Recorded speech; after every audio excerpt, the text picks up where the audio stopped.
So along with that morning cup of coffee, a lot of people get a muffin or a donut or a croissant. In other words, a lot of white sugar and a lot of white flour. And that gives you like a sugar rush, a temporary rush of energy.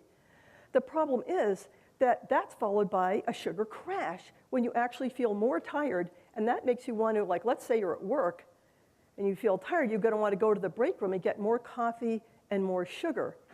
Again, maybe a short-term solution, but it's not a good long-term solution. And here's why. You know how blood sugar works? Blood sugar, it's needed for your brain, it's needed for your muscles, it's needed for every part of your body. It's kind of like the coin of the realm for your body. Let's think of it like cash in your pocket.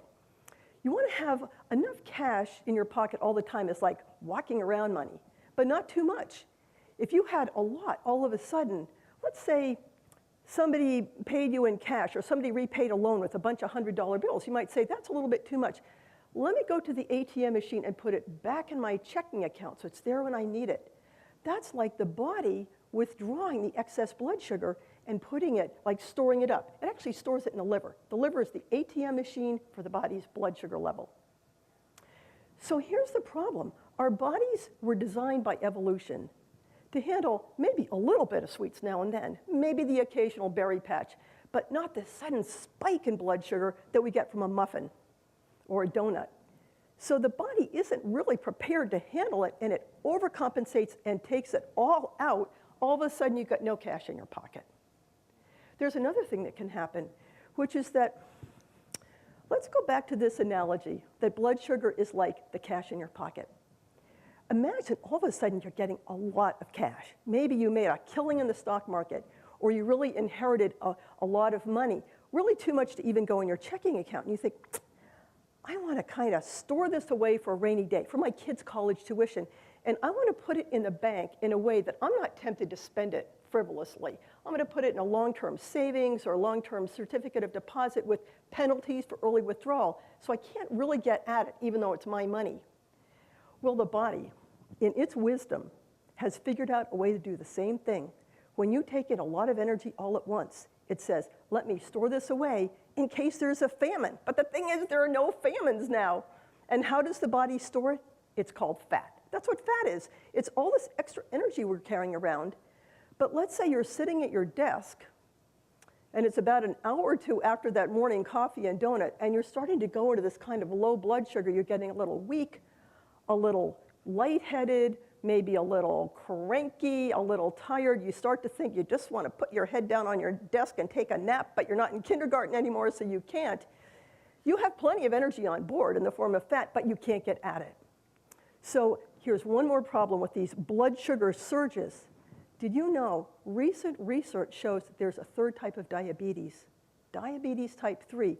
You don't have the overt symptoms of diabetes, but you have one problem. It's destroying your brain.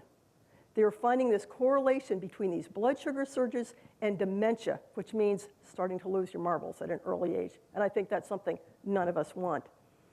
So what might we do instead of that muffin? We're going to drink a green smoothie. Here's another really simple thing. It's so simple. Drink water first. You know, your body can't really tell the difference between craving sugar and needing water. Most of us don't drink enough water. So why don't you try the water first? Another simple thing you can do, have Be Fresh gum on hand. Be Fresh gum, you ever heard of it? It's this odd little product. I found it in a health food store. It has B vitamins, which really do help with energy, because B vitamins are part of the energy metabolism cycle in your body.